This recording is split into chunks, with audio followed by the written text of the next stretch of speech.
And what exactly did LeBron James do? He vanished. He ghosted the team for the first month, maybe a month and a half. Yeah, 14 straight games gone. And he was basically saying, screw you. I am checking out. I am not stepping on that court until I am good and ready. That is what they call sciatica. Please. LeBron can control a game like no human being in history. So when he refuses to play defense, when it is that obvious, the eye in the sky does not lie. Skip Bayless and Rashad McCants didn't just start a fire, they took a flamethrower to the entire LeBron James conversation. And look, whether you worship the ground he walks on or you absolutely cannot stand the guy, this debate just ripped the cover off a secret nobody wants to talk about. Stop with the excuses. This is not about hate. This is not even about his age anymore.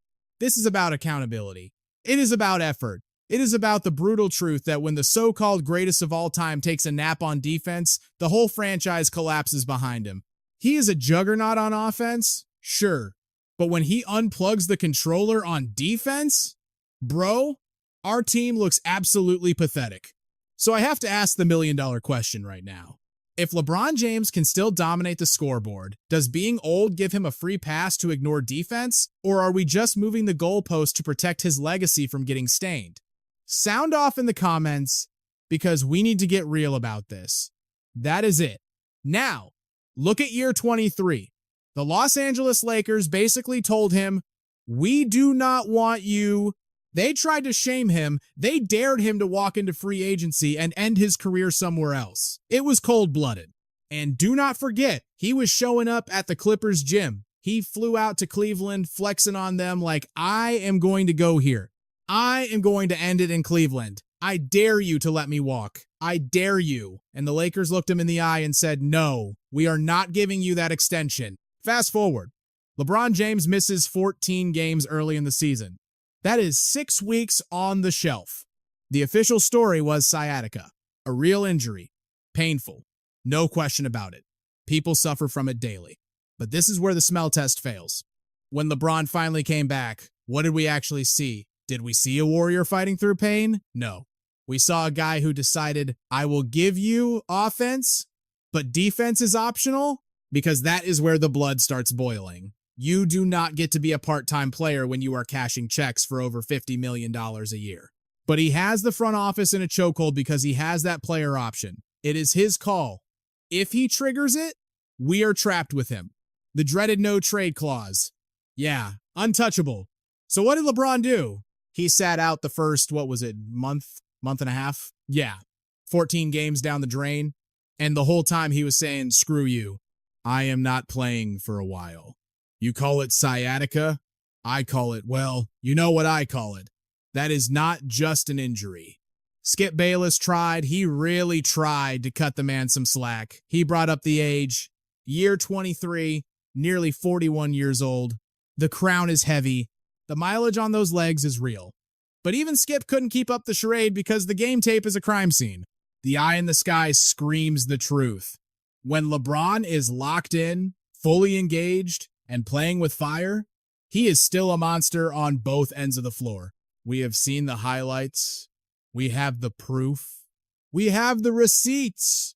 And that is exactly why the excuses shatter when he decides to just stop trying. So he comes back and basically says, screw you. I will play offense, but do not ask me to play a lick of defense. 100%. Skip, go there. Are you going to roast him? Then cook him. Because here is the ugly truth. He is playing a career-low 33 minutes a game. And speaking of 33, last night was a disaster. A minus 33 in the box score. That was the third worst performance of his entire life. Rashad McCants was not interested in a soft landing. He went straight for the jugular. If you sign the contract, you honor the contract.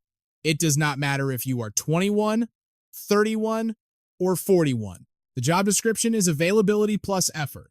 If the Lakers are getting torched on defense, LeBron James is not just a bystander. He is a massive part of the problem. When a guy drives down the lane and LeBron does not slide over, does not contest, does not even pretend to challenge the shot, that sends a message louder than any halftime speech.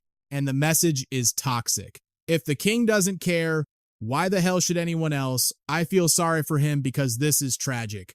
It just feels wrong. Wrong, wrong, wrong. And it was poisoned from the start.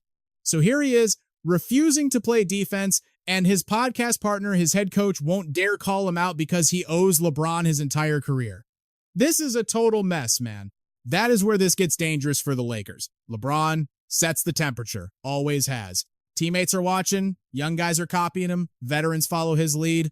So when LeBron takes a possession off, when he stands flat-footed in no man's land looking around for someone to blame, that laziness is contagious. Austin Reeves sees it, the role players see it, and before you know it, the entire squad is treating defense like it is a suggestion instead of a requirement. You are paying this 41-year-old $52 million. Do we deserve more sweat? Yes or no? You are not going to hear that in the mainstream conversation because there are no other 41-year-olds in the league doing this. We get that. No other 40-year-old in history has ever done what LeBron James is doing. But is that enough to win? Doubtful. Stop the charade. At what point do we finally pull back the curtain and stop letting him fool us into thinking he can't dominate at the highest level? But hold on, Skip dropped a bombshell that the media is too scared to touch. Let's be real, the Lakers weren't begging for his return. They didn't just open the door. They dared him to walk. They challenged him to test the free agency waters. There was no extension waiting on the table. There was no red carpet, no parade. LeBron was out there sweating in the Clippers gym, flirting with a return to Cleveland, playing mind games with the front office. He made it crystal clear he wanted leverage, and he wanted it now. And when he finally signed that paper, he didn't just opt in as a player, he opted in as the GM, the coach, and the owner. He secured that no-trade clause and completely handcuffed the franchise. LeBron James has the power to shift the entire landscape of the game in a way we have never witnessed in NBA history. So when you see him coasting on defense when he's blowing assignments and it is glaringly obvious, remember this: the eye in the sky does not lie. The tape tells the truth. We can pull up the footage from when LeBron was locked in, fully engaged, and playing with a sense of urgency that struck fear into the hearts of opponents. When he wants to be, he is an unstoppable force on both ends of the floor. But when he checks out, man, the team looks absolutely dismal. We are talking about a collapse we can never recover from if the king isn't wearing his crown. And here is the kicker. The fact that we cannot hold him accountable, that you want to shift the blame to everyone else while he is still the best player on the court, it is frankly unbelievable. This is exactly where the hostage narrative explodes. Once you sign on that dotted line, once you take that $52 million, once you lock up that roster spot, the franchise is paralyzed. They can't trade you. They can't rebuild the roster. They can't clear cap space. They are stuck in quicksand. And yet, with all that power in his hands, LeBron still decides when he wants to clock in and compete. Rashad called it out loud and clear, and let me tell you, he was dead right. Then you have the mystery of the 14-game absence. Officially, sciatica. Allegedly, a legitimate injury. But look at the timing. Look at the context. Read the body language. People are starting to ask the uncomfortable questions. Did LeBron really need time to heal his body? Or did he need a vacation because the season wasn't going his way? Even if the injury is real, and it probably is, LeBron is the master of controlling the narrative. So you cannot blame the fans for being skeptical when the effort level doesn't match the massive paycheck the moment he steps back onto the hardwood. And what makes this tragic is that LeBron clearly still has the juice. That is the most damning indictment of all. He hasn't lost a step. The ability is there. The explosive burst is there whenever he decides to push the button. We witness flashes of vintage, prime LeBron all the time. It is teasing us. A thunderous drive here, a signature chase down block there, a clutch three-pointer when the game is on the line. It tells you everything. This isn't about capability. This is entirely about choice. And that is why the greatest of all time debate keeps crashing back into the wall of effort. Michael Jordan didn't just like accountability, he breathed it. Jordan demanded it. He enforced it. He lived it every single day. If MJ wasn't playing defense, nobody else had permission to slack off. That standard was granite. It didn't move in year 2. It didn't move in year 10. It certainly didn't move in year 15. But with LeBron, The goalposts keep moving. At 30, it was championship or bust. At 35, we talked about longevity. Now at 40, we are just happy he is suiting up. But notice this, the paycheck never adjusts downward to match the lowered expectations. That contradiction is exactly what the fan base is sick and tired of.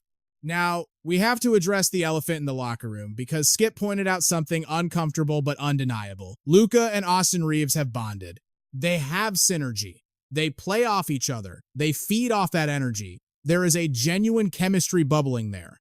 And for the first time in his legendary career, LeBron James looks like the third wheel. He is standing in the corner. He is waiting for scraps.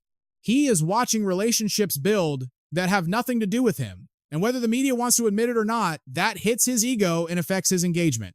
This is a rerun of the Russell Westbrook horror show. LeBron demanded him, but the second he arrived, LeBron treated him like a stranger. Westbrook was isolated, exiled to the island, treated like a virus. Now the script has flipped, and LeBron hates the taste of his own medicine. The irony is suffocating, and the basketball gods clearly have a twisted sense of humor. Austin Reeves is fighting for his payday. Luka is trying to stamp his authority as the face of the franchise, and LeBron's $52 million contract is parked there like a massive roadblock. Nobody will say it on camera, but behind closed doors, everyone understands the brutal math.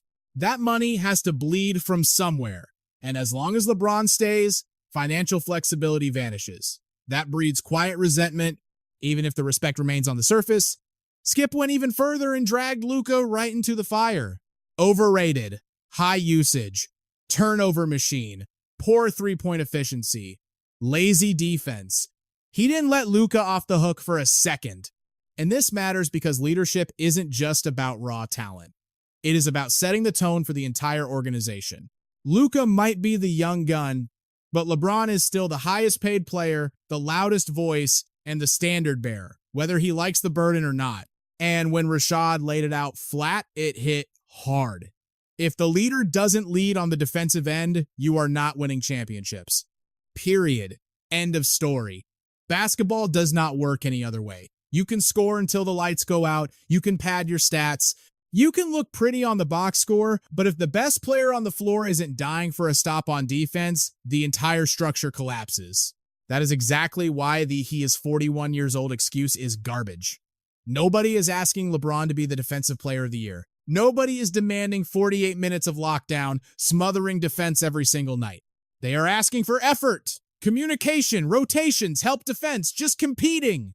These are things that do not disappear with age. These are about pride, not athleticism. Listen closely. If LeBron wants to survive in the GOAT conversation, the bar stays lethal. You don't get to demand the reverence of Jordan while playing by a broken standard. You don't get to bag $52 million and then look the fans in the eye and tell them to lower their expectations. That is a betrayal of how greatness works. Greatness is torture.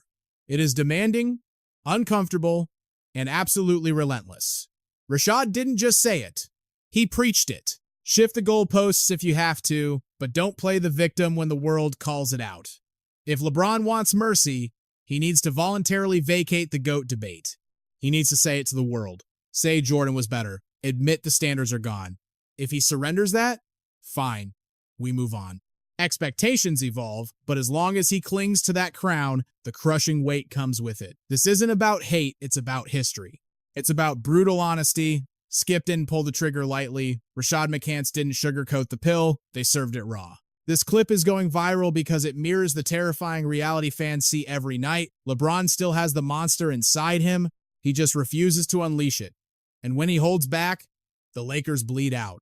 The question is simple and terrifying. If LeBron James can still dominate both ends, why are we only getting teasers? Is this a calculated chess move? Is it pure ego? Is it self-preservation? Or is it a deeper issue? Until we get the truth, this war isn't ending. And the criticism is only going to get louder.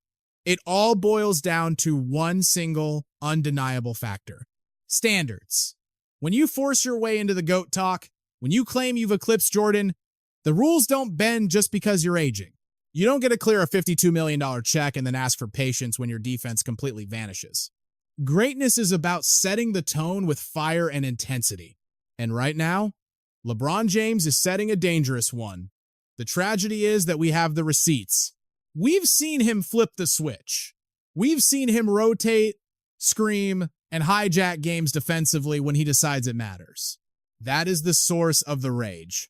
It's not inability, it's a refusal to engage. And when the king picks and chooses his battles, the army follows that same lazy blueprint into the ground. I need your verdict right now. Are Skip and Rashad speaking the gospel, or are they crossing the line? Does LeBron still deserve the GOAT pressure, or is it time to rewrite the rules for the final chapter? Don't sit on the sidelines, drop your take in the comments. Smash that like button if you want raw, unfiltered basketball truth, and subscribe for more fearless NBA talk.